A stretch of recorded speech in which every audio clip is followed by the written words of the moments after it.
Hola, hola. Bueno, vamos. Hoy la lluvia nos ha dejado a muchos, los ha dejado a muchos en casa.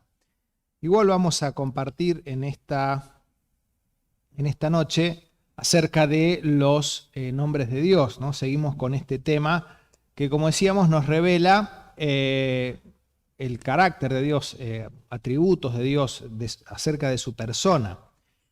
Hemos visto varios, hoy vamos a ver uno, se llama Yahvé Kadesh, Yahvé o Jehová, recordemos son esos dos nombres que se han explicado, son traducciones, y Kadesh, o otros lo traducen como Makadesh, y significa Jehová el que los santifica, Jehová el que los santifica.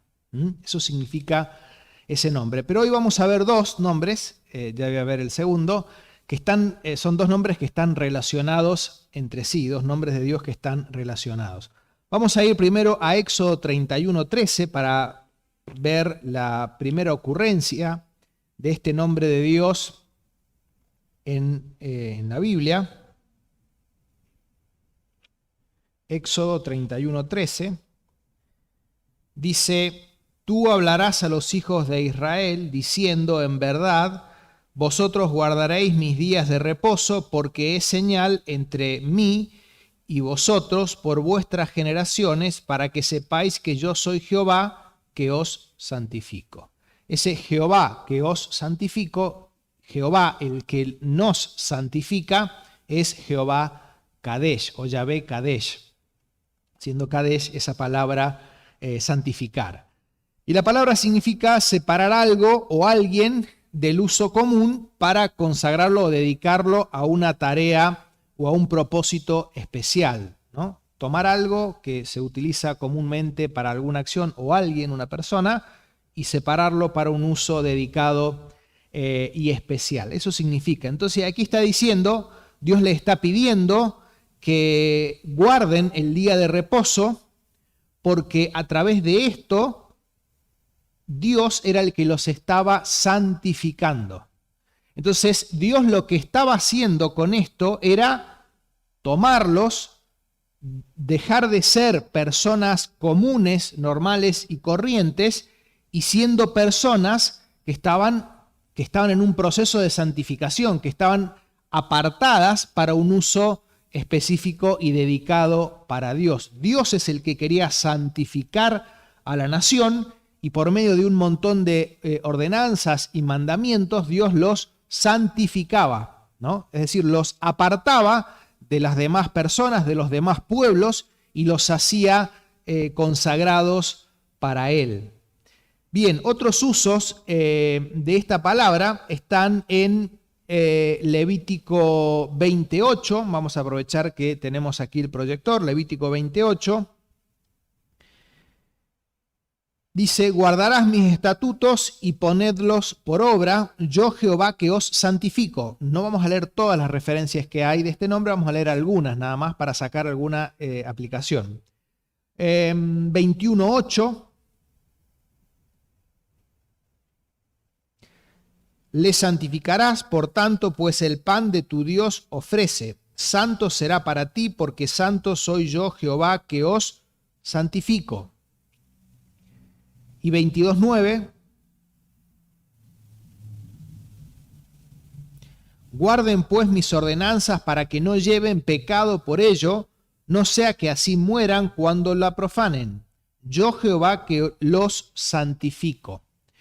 Entonces vemos que cuando está usada esta expresión en el Antiguo Testamento está hablando de Dios queriendo santificar a su pueblo. ¿Y cómo hace Dios para santificar a su pueblo? Les da mandamientos, les da mandamientos. Porque las leyes y mandamientos que tenía la nación de Israel los diferenciaban de todos los pueblos. Los reyes decían que de nada les valía la pena dejar vivir a los judíos, porque ellos tenían leyes totalmente distintas a la comunidad y a las demás personas y a las demás naciones. porque Dios a través de esas leyes y del cumplimiento de esas leyes los apartaba, los santificaba. Entonces nos podemos preguntar por qué Dios nos da mandamientos.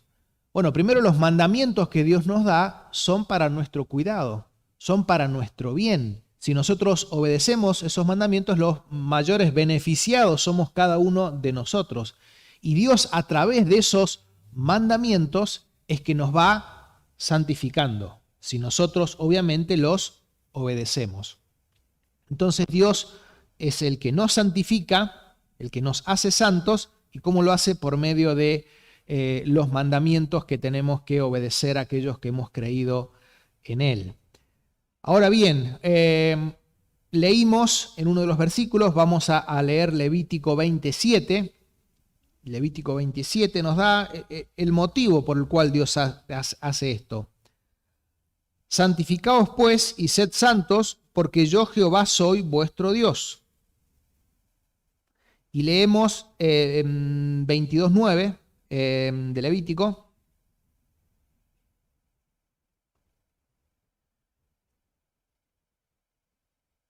No, perdón, el 21:8.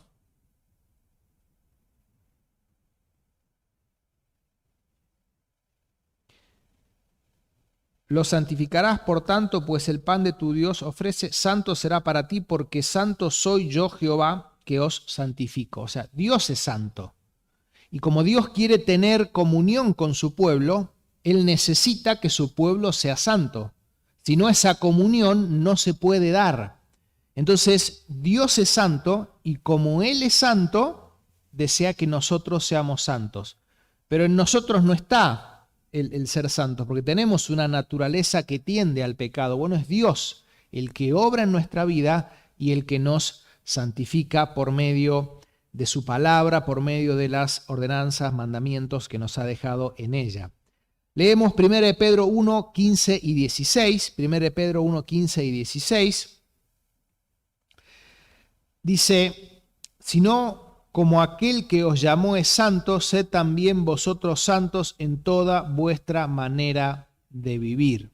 Este texto está sacado porque escrito está, sed santos porque yo soy santo. Bueno, es una referencia a eso que hemos estado leyendo y lo utiliza el apóstol Pedro para decir, bueno, fíjense lo que se dijo en su momento, ustedes tienen que ser santos porque Dios es santo.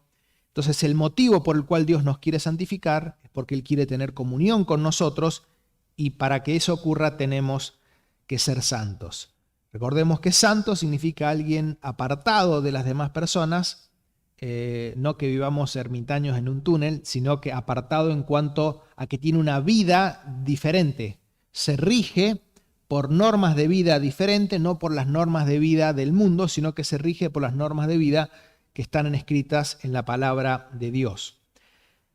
Bien, Hebreos 13:12. Hebreos 13:12. Fíjense cómo es que Dios nos va santificando. Por lo cual también Jesús, para santificar al pueblo mediante su propia sangre, padeció fuera de la puerta. Nosotros tenemos un grave problema. Somos todos pecadores.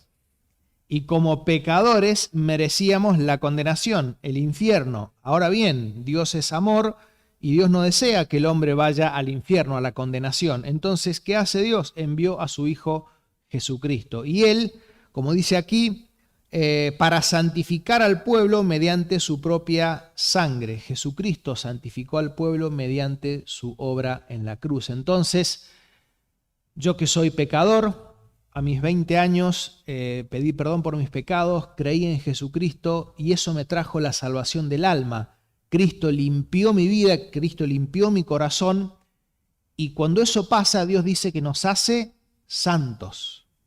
Entonces Dios santifica a su pueblo, Dios santifica a su iglesia en primer lugar por la obra de Cristo en la cruz, porque Cristo murió en la cruz para santificarnos, para perdonar nuestros pecados, para que tengamos una vida diferente y obviamente salvarnos de la condenación. Otra forma que tiene Dios, la primera dijimos es la obra de Cristo en la cruz, pero otras formas que tiene Dios de santificarnos, Hebreos 12:10,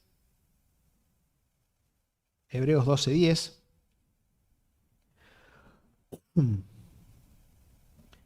Dice, aquellos ciertamente por pocos días nos disciplinaban como a ellos les parecía, pero para lo que nos es provechoso, para que participemos de su santidad. Está hablando de la disciplina que Dios aplica a los que son sus hijos, ¿no? Entonces, si yo he creído en Jesucristo, soy hijo de Dios. Y si peco, Dios como hijo que soy, me va a hablar por medio de la palabra, por medio de algún hermano, por medio del Espíritu Santo que tengo en mi corazón. Pero si después de todas esas formas sigo con mi terquedad y sigo persistiendo en el pecado, Dios tiene que recurrir a otras formas, ¿no? Un poquito más duras, ¿no? Como nuestros padres que a veces nos hablan, no entendemos y después tienen que recurrir a otras formas de disciplina. Bueno, Dios usa también la disciplina para que aprendamos que la conducta que estamos teniendo no es la que Dios espera de un hijo de Dios, de alguien que ha creído en Jesucristo. Entonces, Dios utiliza esto para corregirnos. Y, por ejemplo, allí si leemos en 1 Corintios 11, ¿se acuerdan que está hablando de la cena del Señor y de que algunos participaban indignamente de la cena del Señor? ¿Y se acuerdan qué es lo que dice? No lo vamos a leer. Pero ¿se acuerdan lo que dice?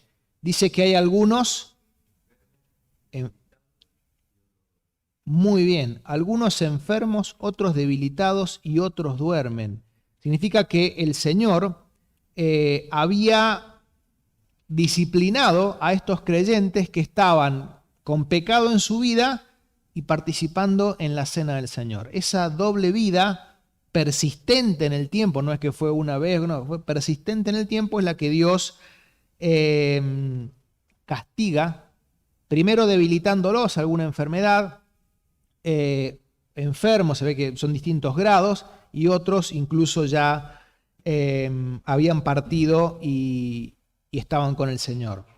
Entonces dijimos que Dios utiliza la obra de Cristo en la cruz para santificarnos, para apartarnos. Dios utiliza la disciplina también hay veces para corregirnos y para que seamos santos, para que participemos de su santidad. Juan 17:17. Gracias, Eric. Juan 17:17. ¿Qué dice?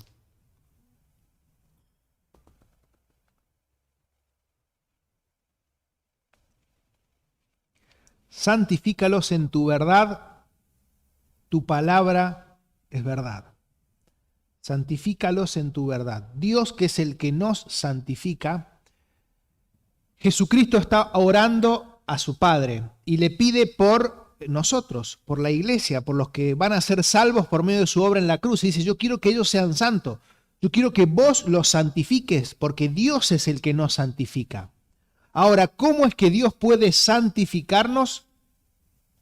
Según este texto, por la palabra de Dios, la verdad de Dios. Esta es, santifícalos en tu verdad, tu palabra es verdad. Entonces, querido hermano, querida hermana, Dios nos ha llamado a santidad porque Él es santo y Él quiere tener comunión con nosotros. Y Él es el que nos santifica. Por lo cual es fundamental que tengas una vida de lectura de la palabra de Dios. Si no hay una vida de lectura de la palabra de Dios, ¿qué cosa no va a ocurrir en mi vida? No va a haber santidad. Porque Dios no santifica por la palabra del pastor. Dios no santifica por venir a congregarse. Si bien es buenísimo y escuchamos la palabra y seguro nos va a hacer bien. Dios no santifica por asistir a un lugar. Dios santifica por medio de su palabra. Entonces, cuando vamos leyendo la palabra, Dios nos va hablando. Dios nos va a hacer ver qué cosas tienen que cambiar en nuestra vida, para un lado o para otro. Dios nos va a llamar. Por eso es muy importante, hacemos hincapié, todos los creyentes deben tener una vida de lectura de la palabra de Dios.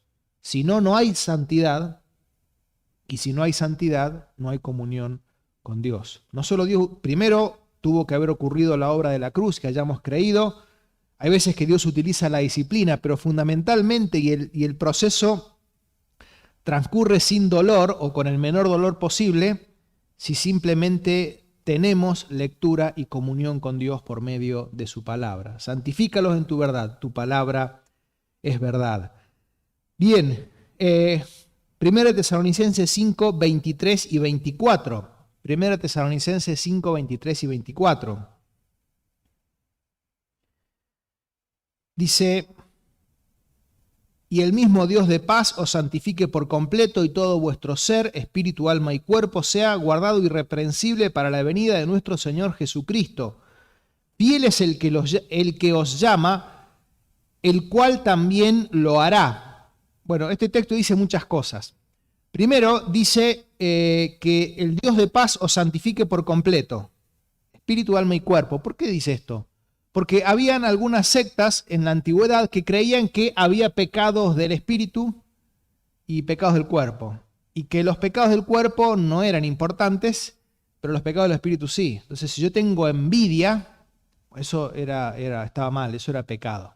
Ahora, si yo tengo ciertas licencias sexuales, bueno, eso es parte de la carne, eso no es importante. Yo tengo que cuidar mi espíritu. Aquí el apóstol Pablo dice: el Dios que los santifique por completo, espíritu, alma y cuerpo.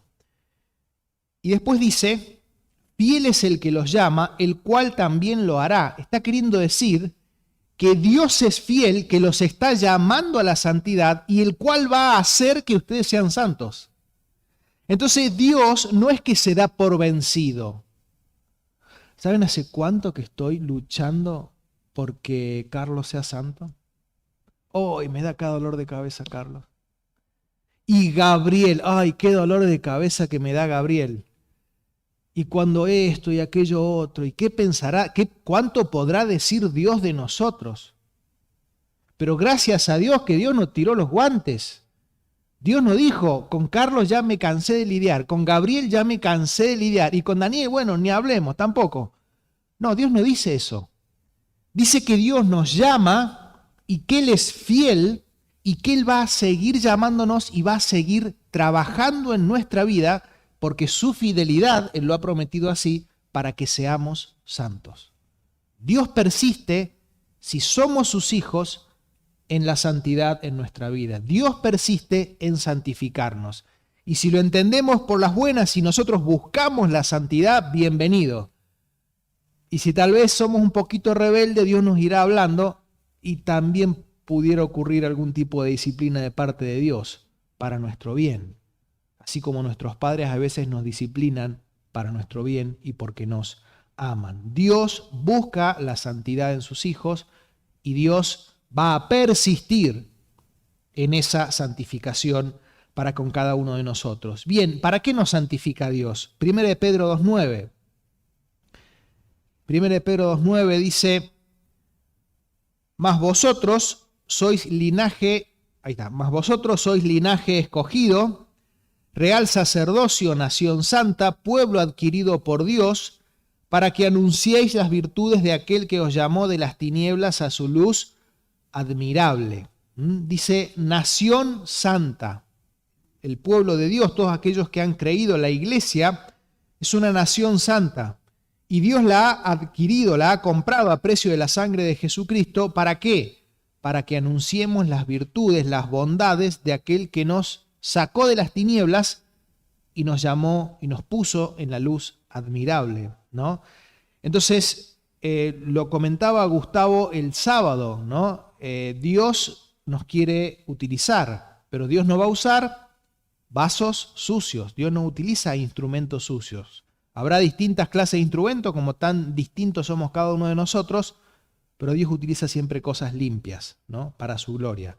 Entonces Dios, el que nos santifica, nos quiere santificar no solo para que tengamos comunión con Él, sino para que le sirvamos para su gloria. Bien, y obviamente hay muchas formas en las que nosotros pecamos, ¿no? Y hay otro nombre de Dios que está muy relacionado con este nombre, que es Jehová Makadesh o Yahvé Kadesh, que es Jehová el que los santifica, el que los santificó. Y muchas veces si el primero de los mandamientos, ¿cuál es? Amar a Dios por sobre todas las cosas, ¿no? Yo no puedo tener otros dioses. Y bueno, obviamente si hablamos de personas que vienen a la iglesia, es raro que en mi casa tenga una estatuita y bueno, a la noche le prendo una vela o a la noche me ponga a pedirle cosas. Es difícil que exista eso en personas que vienen regularmente a una iglesia, eh, pero sí tenemos otra clase de ídolos. Sí tenemos otra clase de ídolos.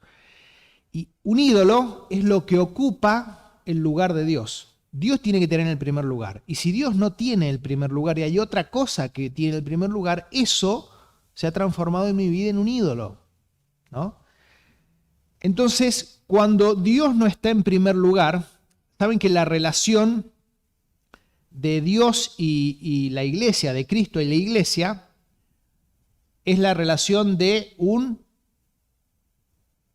matrimonio, ¿no? En Efesios 5 se compara el matrimonio con la relación de Cristo y la iglesia, ¿no? En la antigüedad, en el Antiguo Testamento, bueno, Dios y Israel, esa relación también era esposo y esposa, ¿no? Y Dios le acusaba muchas veces a la nación de Israel que ustedes han fornicado, ustedes son adúlteros. ¿Y por qué? Bueno, porque Dios había adorado a otros dioses.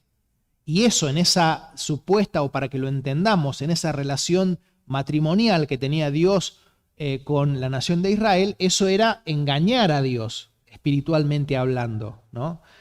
Y aquí tenemos que ponernos un poquito en la mente de Dios y los que, bueno, somos casados, nos va a resultar fácil entender qué podemos sentir en nuestro corazón si con solo pensar que la persona que amamos está mirando a otra persona o está mirando con ojos de querer algo más con otra persona. Realmente, ¿eso cómo se llama? Lo que sentimos nosotros. Celos. Celos, ¿no?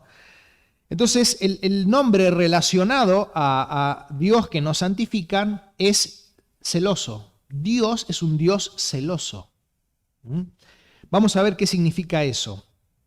Pero vamos a ir al texto que lo relaciona. Josué 24:19. Josué 24:19.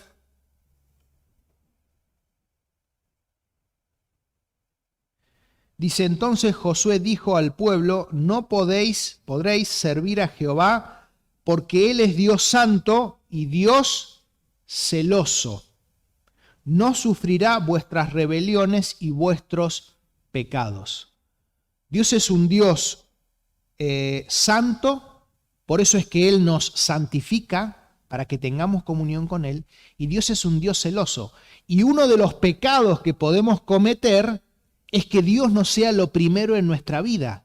Entonces eso es como una infidelidad espiritual, ¿no? Y dice que Dios es un Dios celoso. ¿Qué significa la palabra celos? Dice, les leo la definición. La palabra griega que se utiliza en el Nuevo Testamento para hablar de celos, viene de una raíz que significa estar caliente, entrar en ebullición, y también tiene relación con algo rojizo, ¿no? Porque típicamente la persona cuando se enoja, cuando se pone muy celoso, se pone colorado, ¿no? Se ruboriza. Entonces, esa es la raíz de la palabra de la cual viene celoso, ¿no? Enojarse. Y entrar en esa ebullición interior, porque lo que estamos viendo nos produce mucho desagrado, ¿no? Los que amamos a una persona sabemos lo que son los celos. Por supuesto que hay celos buenos, hay celos malos. Aquí como estamos hablando de celo de Dios, estamos hablando de un celo bueno. Bien, fíjense Éxodo 34:14.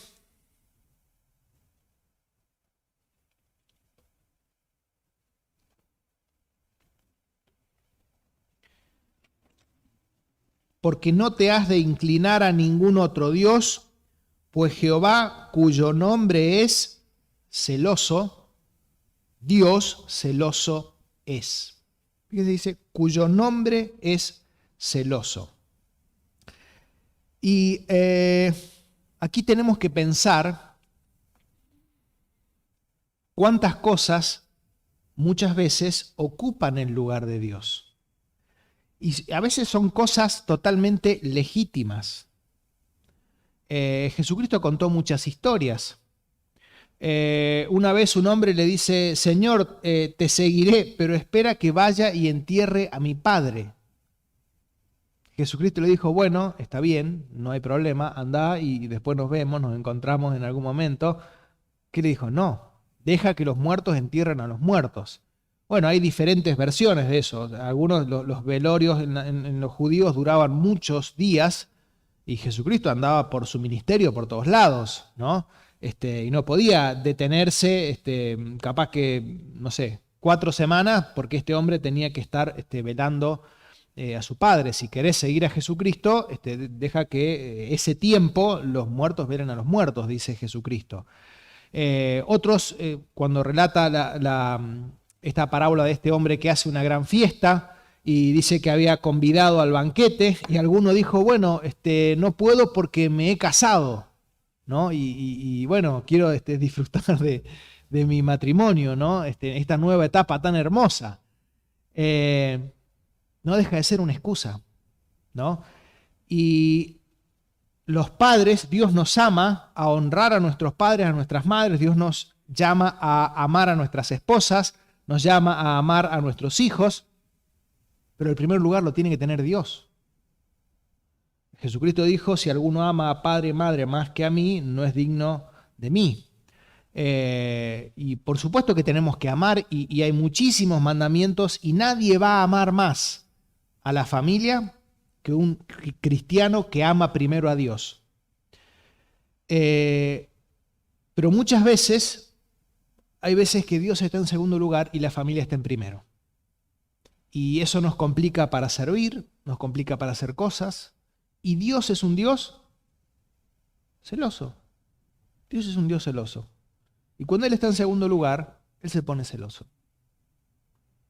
Y hay veces que el trabajo, ¿está mal trabajar? No, está buenísimo trabajar. Por eso digo, está bien juntarse con la familia, disfrutar de la familia, está buenísimo. El problema es cuando eso ocupa el primer lugar. Está bueno trabajar, está buenísimo. Dios habla de que el que no quiere trabajar, que no coma. O sea, hay que trabajar, hay que trabajar. El problema es cuando ese trabajo ocupa el lugar de Dios. Está bueno tener hobbies, actividades, y está buenísimo. Nos despejan, está bárbaro. El problema es cuando eso ocupa el lugar de Dios. Y Dios es un Dios celoso. Entonces los invito, hermanos, a que reflexionen, porque Dios es un Dios celoso y Dios dio todo por nosotros. Dios dio a Jesucristo, su unigénito. Él nos compró, nosotros merecíamos ir a la condenación y Él nos compró con el precio de la sangre de su Hijo Jesucristo. Él tiene toda la razón y autoridad para exigir a nosotros ser lo primero en nuestra vida, ¿no? Bien, vamos a leer un texto, Deuteronomio 32, 15 al 21.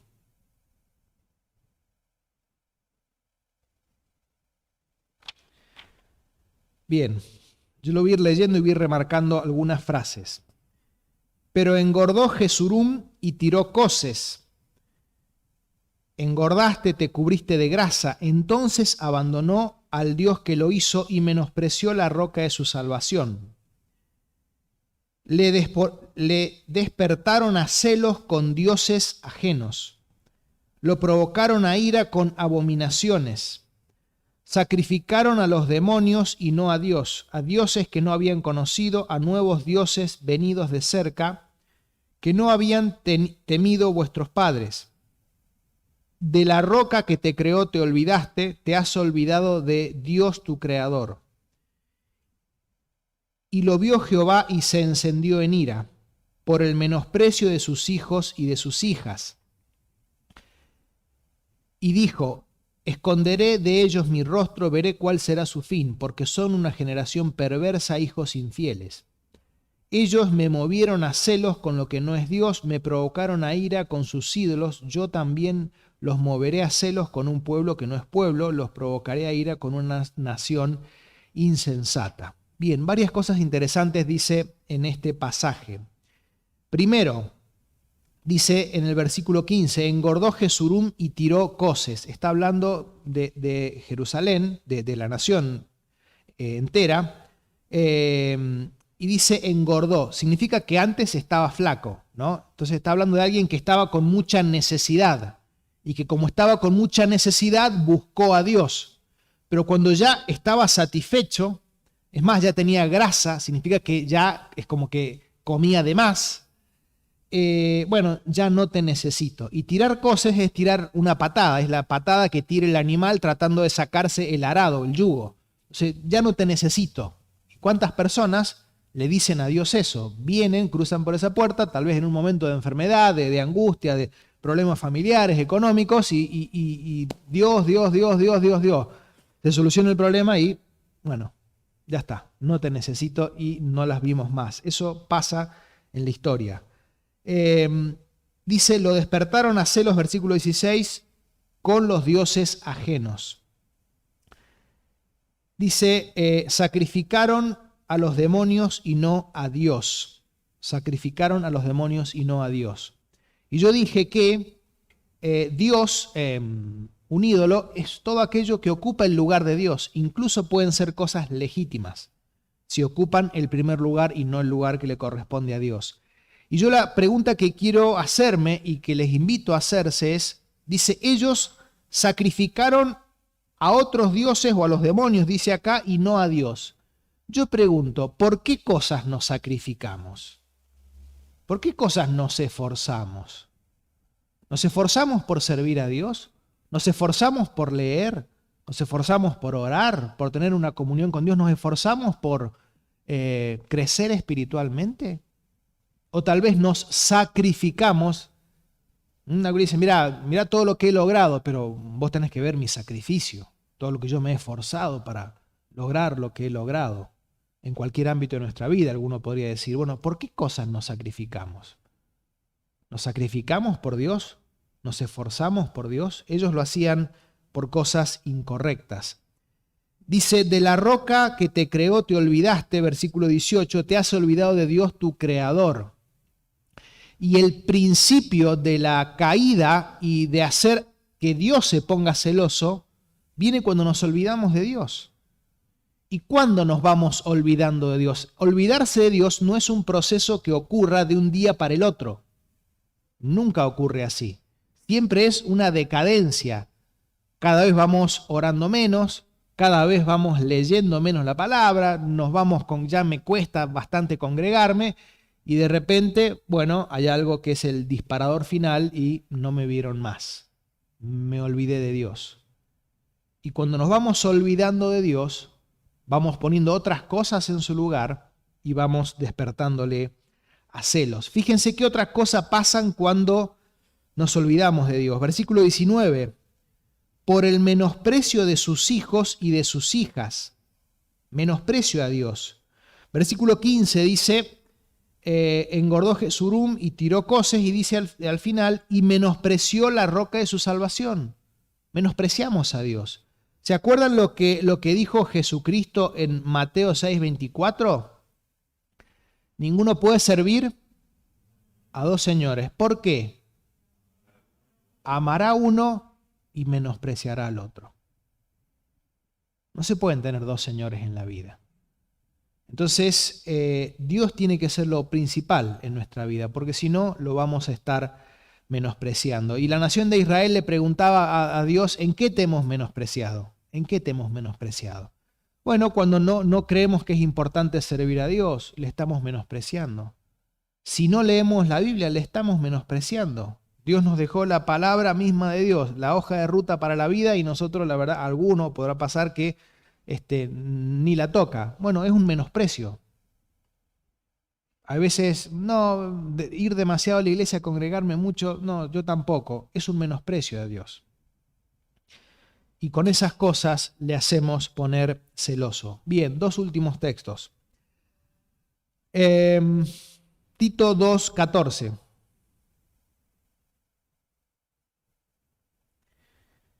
dice, hablando de Jesucristo, quien se dio a sí mismo por nosotros para redimirnos de toda iniquidad y purificar para sí un pueblo propio, celoso de buenas obras. Jesucristo murió en la cruz para purificarnos a nosotros, para hacernos santos y para que nosotros seamos un pueblo celoso de buenas obras, es decir, que querramos hacer las buenas obras que Dios tiene preparadas para cada uno de nosotros. Y último texto, Santiago 4, 4 y 5. Dice, oh almas adúlteras, ¿no sabéis que la amistad con el mundo es enemistad contra Dios? Cualquiera pues que quiera ser amigo del mundo se constituye enemigo de Dios. ¿O pensáis que la Escritura dice en vano, el Espíritu que Él ha hecho morar en nosotros nos anhela celosamente? Dios nos anhela celosamente. Y la amistad con el mundo, el coquetear con el mundo, con el sistema del mundo, es enemistad contra Dios. Me aleja automáticamente de Dios. Y fíjense cómo lo llama Dios, es adulterio espiritual. Es adulterio espiritual. Y eso hace que Dios se ponga celoso, porque Dios, cuyo nombre es celoso, nos quiere solamente para Él. Y es lo correcto, porque Él fue el que entregó a su Hijo Jesucristo para que muriera en la cruz del Calvario por nosotros. Terminando y redondeando, vimos hoy Yahvé Kadesh o Jehová Kadesh, que significa Jehová el que los santifica. Dios es santo y Dios es el que nos santifica para que tengamos comunión con Él. Y cuando no somos santos, una de las cosas que hacemos es hacer que Dios se ponga celoso. Y Dios es celoso y nos quiere a nosotros que tengamos a Él en primer lugar. Entonces, la invitación es a buscar a Dios para permitir que Él nos santifique, que Él prosiga con ese proceso de santificación diario en nuestra vida, para realmente amarle, para realmente disfrutarle y para no despertar a celos aquel que deberíamos despertar amor en nosotros y aquel por el cual deberíamos honrar. Que Dios bendiga su palabra.